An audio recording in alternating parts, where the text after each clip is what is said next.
Lin traveled to the remote village of Làng Câm to finish her thesis on vanishing oral traditions, armed with audio recorders and a grounded academic skepticism. She expected to find her grandmother living in the same quiet poverty she'd known for years.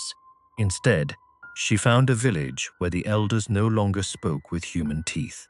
When her grandmother smiled, Lin didn't see bone. She saw a dense, vibrant thicket of forest seedlings growing directly from her gums, their roots visibly tracing like fine, dark rivers beneath the skin of her chin. The village elders had entered a ritual called gieo mieng, planting the seed in the mouth, to save their dying forest. And as the forest outside Làng Câm began to thrive with impossible speed, Linh realized they weren't just praying for a miracle. They were becoming the soil. This is the report she filed. Everything in it is exactly as she witnessed it. When her grandmother smiles, something moves, not her lips. The small green things pressing through her gums where her teeth used to be, bending toward the window light as if they have been waiting for it all morning. The bus from Hà town takes 14 hours. Then there is the road, which the provincial government closed in 1998 and which has been reclaiming itself ever since. The asphalt split by roots, the painted center line gone, the kilometer markers half swallowed by the embankment. Linh walks the last 2 hours with her backpack cutting into her shoulders, the blood pressure medication packed in the front pocket where she can feel it, the recorder in her left hand already running. She is 26 years old and writing a thesis on oral tradition in ethnic minority highland communities. And she has told herself this is field work. She has told herself this many times in the 14 hours on the bus. The village of Làng Câm has 11 houses. She counts them from the road before she enters. The way she was taught to note the physical parameters of a new site before her presence changes it.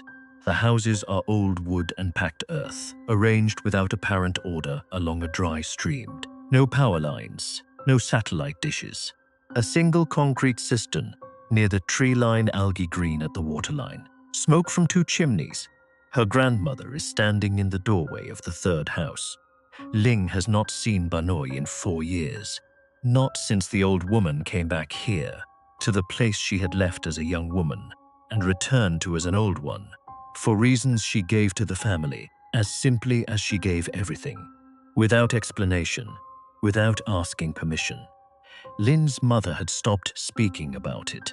The family spoke around it, the way you speak around the edge of a table with a broken leg, navigating the shape of the absence. Her grandmother is 81 years old and looks smaller than Linh remembers, and exactly the same in all the ways that matter. The hands are the same. The stillness is the same. The particular stillness of someone who has decided, at some point in their life, that movement is a choice and not a reflex. She steps forward and opens her arms, and Linh walks into them, and the house smells of wet earth and something floral she cannot name, sweet and slightly fungal, present in the air the way certain smells are present when you are already inside them before you notice. Love does not prepare you for what the body of someone you love can become without telling you. Benoit pulls back to look at her. She is smiling. It is the same smile, the lines deepening at the outer corners of her eyes, the slight asymmetry on the left side that has been there since before Linh was born. And in her mouth, where her teeth used to be, there are seedlings, not 1 or 2, a full row, upper and lower, spaced with the regularity of the teeth they have replaced. Each one a dark green shoot no taller than a fingernail, the stem barely thicker than a thread. Their roots are visible through the gum tissue, fine as hair, tracing pale lines beneath the surface the way rivers are visible from altitude. They are bending, not toward her grandmother's lips, not toward Ling's face, toward the window, toward the light coming in low and flat through the single square of unshuttered glass, the way seedlings bend toward any light source when they are young and still learning the direction of the sun. Linh does not step back. She makes a note of this afterward, in the margin of her field notebook, in the careful handwriting she uses when she is not certain she trusts the thing she is writing. I did not step back. She does not know yet whether this is bravery or something else. She does not know yet what her grandmother's mouth is the beginning of. Banoy takes her hand between both of hers, warm, dry, the same pressure she has always used, firm enough to mean something, and says in a voice that has not changed at all, "You came just in time. The planting starts tomorrow." She does not leave. This is the first thing worth knowing about her, that she has trained herself over years to treat discomfort as data. She picks up her recorder. She goes out into the village. She starts with the house nearest to her grandmother's. The old man in the first house is sitting on a low wooden stool, shelling dried corn into a basket. He does not look up when she appears in the doorway. His mouth, when he eventually turns to acknowledge her, shows the same thing her grandmother's does. The same dark green shoots in the same neat row, a little more advanced than Banoy's. The leaves already formed and flattened, pressing lightly against his upper lip. He picks up a cob. He keeps working. He does not answer her question, but he does not ask her to leave either, which in her experience often means the same thing as ask again later. The second house. The third. By the fifth, Lin has stopped being surprised by the mouths and started being surprised by the consistency. Not just that every elder has the same growth, but that the growth is in stages. The old woman at house 7 has seedlings so small they are barely visible, pale and new. The man at house 9 has leaves extending nearly to his chin. The variation is regular, sequential, as if the planting happened at different times, or as if different bodies are proceeding at different rates toward the same destination. She writes this in her field notebook in small, neutral handwriting. She does not write what the destination might be. Her grandmother is waiting when she returns.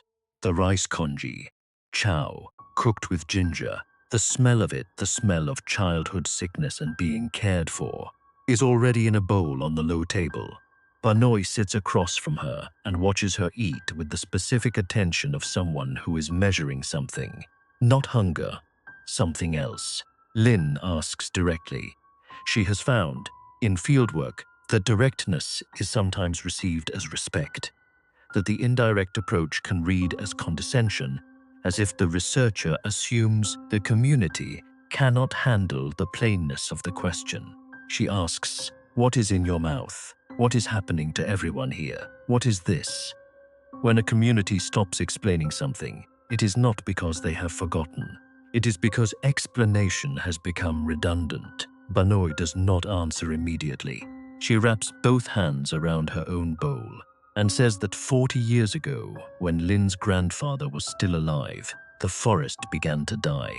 Not all at once. Forests do not die all at once, but in the way that a person dies, from the edges inward, the outermost parts going quiet first.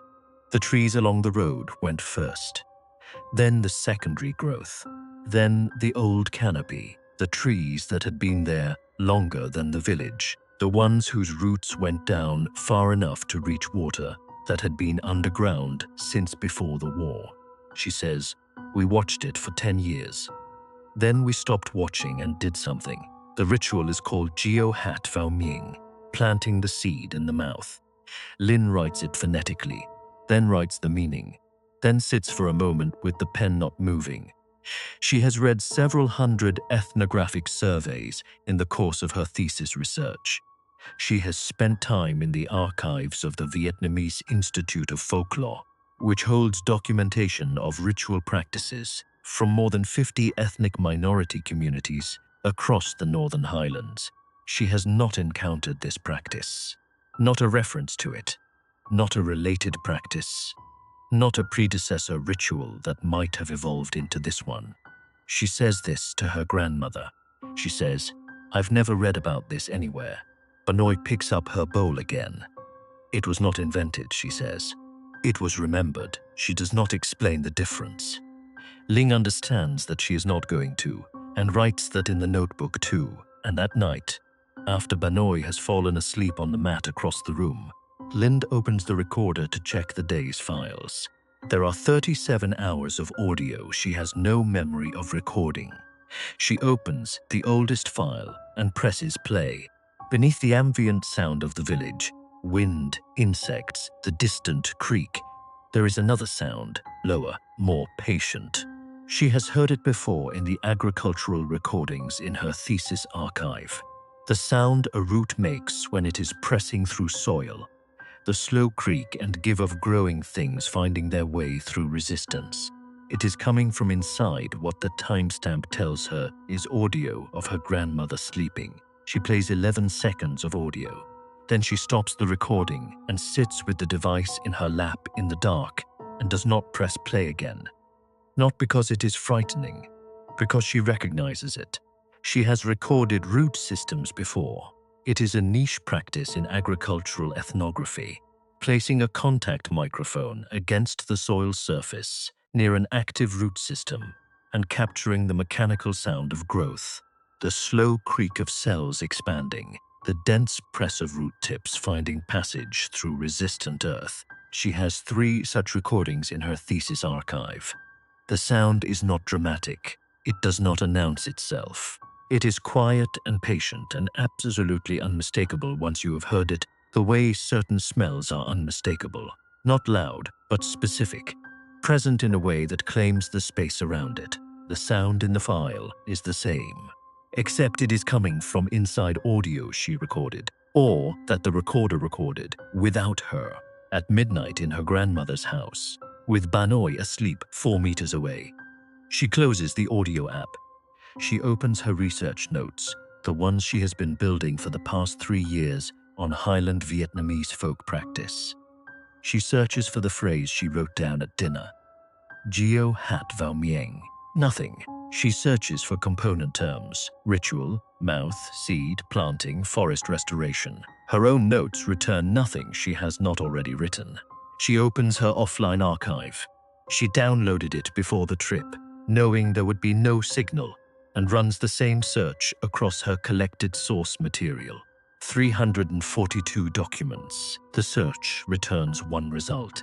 It is a 1967 survey, filed in the archive of the École Française d'Extrême-Orient, the French research institution that documented Highland Vietnamese communities before 1954, many of whose records were never translated, and some of whose field notes were not catalogued until the 1990s. The survey covers Hmong communities in the Upper Red River Valley. The relevant section is 11 pages in French, dense with the particular dryness of a colonial ethnographer who is recording without understanding. The phrase is there, Gieo hat vào mieng, and beside it, in the margin, a handwritten note, Vois aussi tac men. See also tac men. The most frightening documents are not the ones that confirm something terrible. They are the ones that use the word also, as if you should already know. She looks up Thak Men. The term appears in Thai and Hmong spiritual documentation as a concept of entrusted death, a ritual transfer, specifically the transfer of life force from a dying person into something that will continue living after them. Trees, most commonly, or in some accounts, seeds. The person performing Thak Men was not considered to be dying in the ordinary sense. The survey's author, a linguist named Moreau, whose other work Linh has never encountered, uses the word conversion. The participants were not dying, they were converting. She reads the 11 pages twice. The village documented in the survey had been razed during the American War.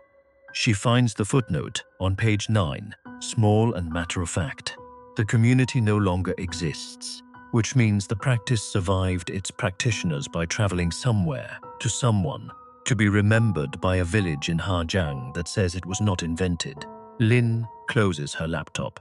The house is completely dark and completely quiet.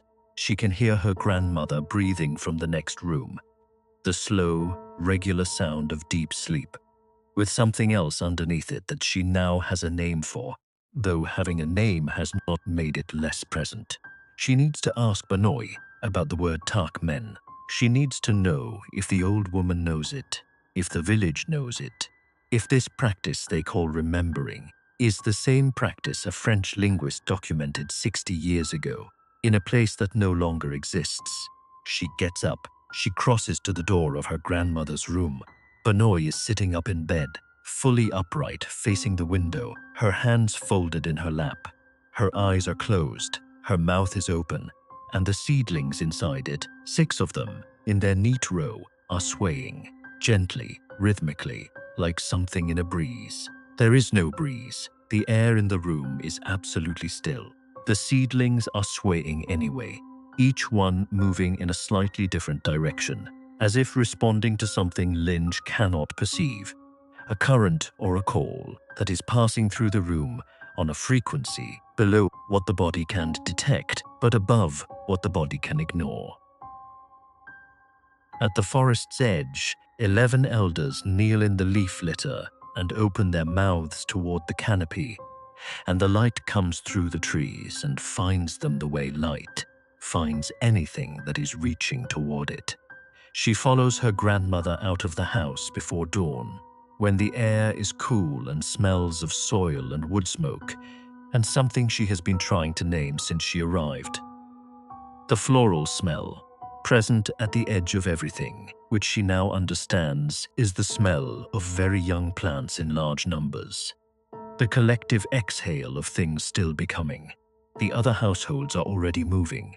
No one speaks. No signal was given that she witnessed. They simply emerge at the same time, the way the village seems to do everything, without discussion, without coordination, as if the decision was made long before any of them woke up.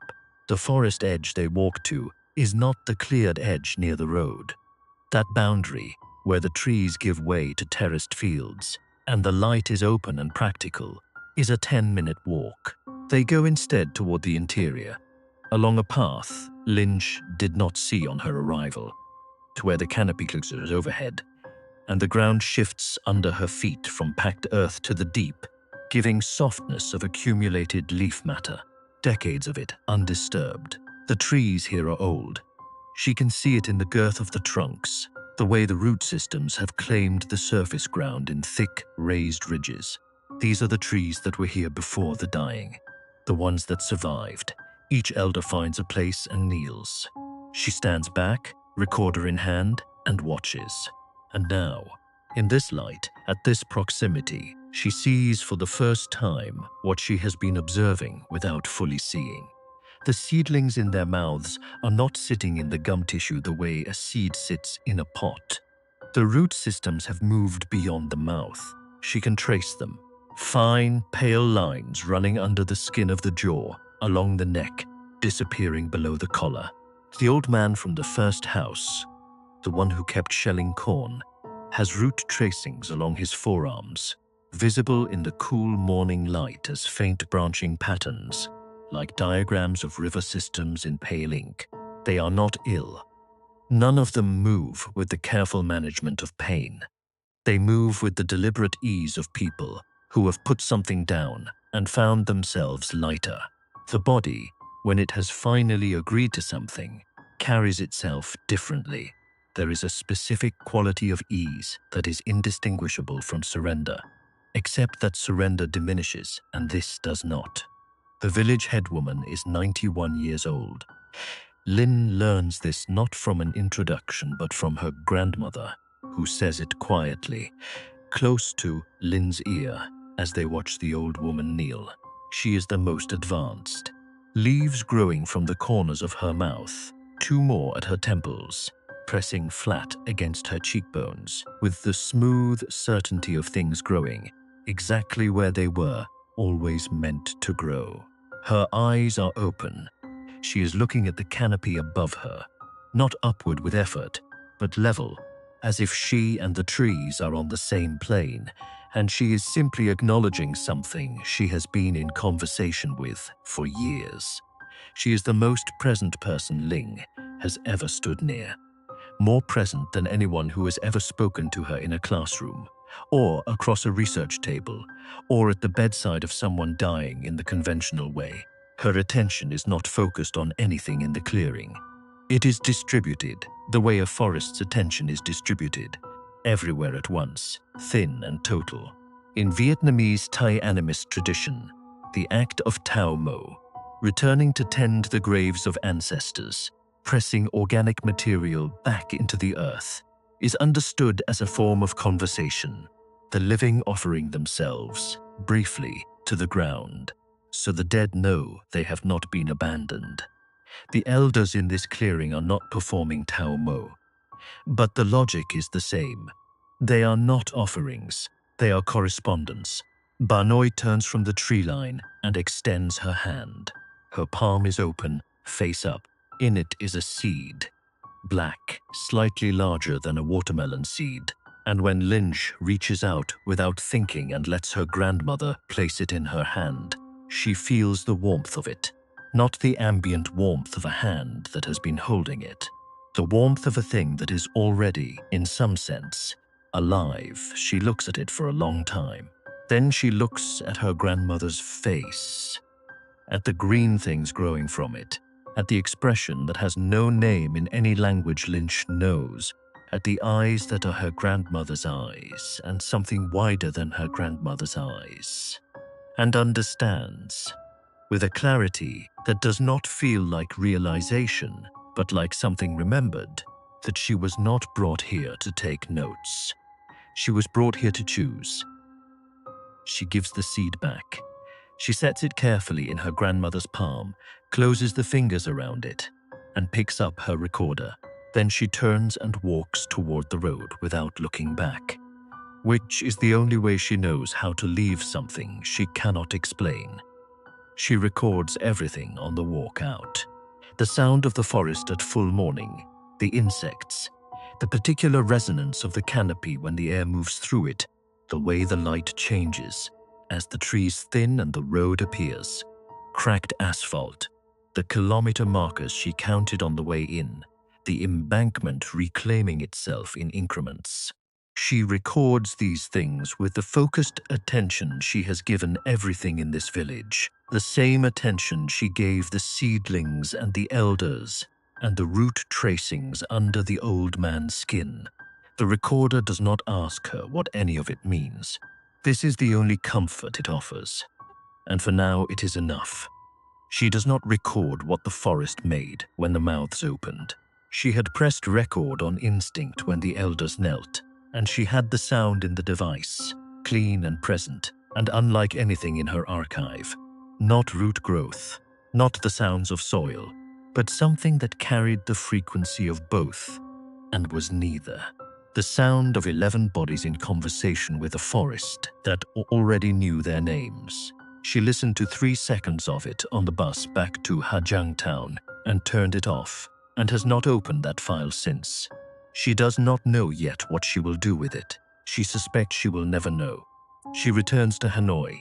She teaches her Wednesday seminar on ethnographic method. She grades papers.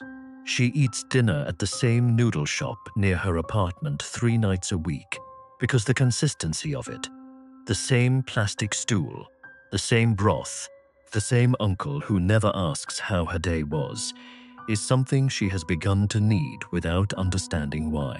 There are things that cannot be published, not because no one would believe them, but because the act of framing them would falsify them. A framework is also a boundary. Some things cannot survive being explained. She spends 3 years writing the thesis. In the end, it is about ritual ecology in highland Vietnamese communities, the ways in which ethnic minority groups have developed ceremonial relationships with forest systems, using the body as a site of ecological commitment. It is careful, it is well-sourced. It cites the Ephio Archive, the Institute of Folklore, 2 Vietnamese language studies on Thai animist practice. It does not mention Làng Câm by name. It does not describe what she saw. Her dissertation committee calls it original and rigorous and asks no questions she cannot answer. She checks the satellite imagery every few months. Vietnam's Ministry of Agriculture and Rural Development uses remote sensing data under the Red Lush framework to monitor forest cover change across highland provinces. Areas that gain forest without a filed restoration project are logged as unattributed natural regeneration, a category that exists to hold what cannot otherwise be accounted for. The forest around the coordinates she noted in her field book has expanded by 40 hectares over 3 years. The rate of expansion is consistent. There are no logging roads, no conservation plantings, no NGO footprints in the data. The village remains officially closed. No agency has visited. She does not tell anyone. She has tried once with a colleague she trusts. A sentence carefully constructed, offered over tea in the faculty lounge. She watched his face arrange itself into the expression of someone who is being patient, and she stopped and said something else and has not tried again. It is not disbelief she is protecting herself from. It is the specific diminishment that happens when a true thing is received by a framework that cannot hold it. The letter arrives on a Tuesday, 3 weeks after the date on the postmark.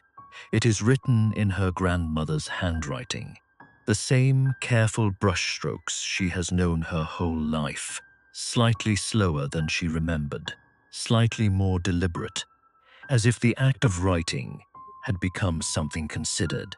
It says only, "I am well." Do not grieve the way you would grieve a departure. Grieve the way you would grieve a tree that grew beyond the fence. The next morning, Lynch opens her bedroom window to let in the early air.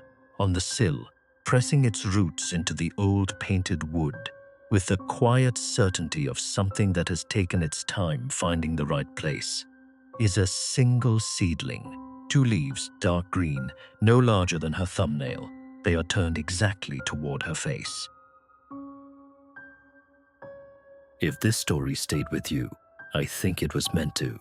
New stories from across Asia, every week, right here. I'm Haunted East. Subscribe if you want to keep listening.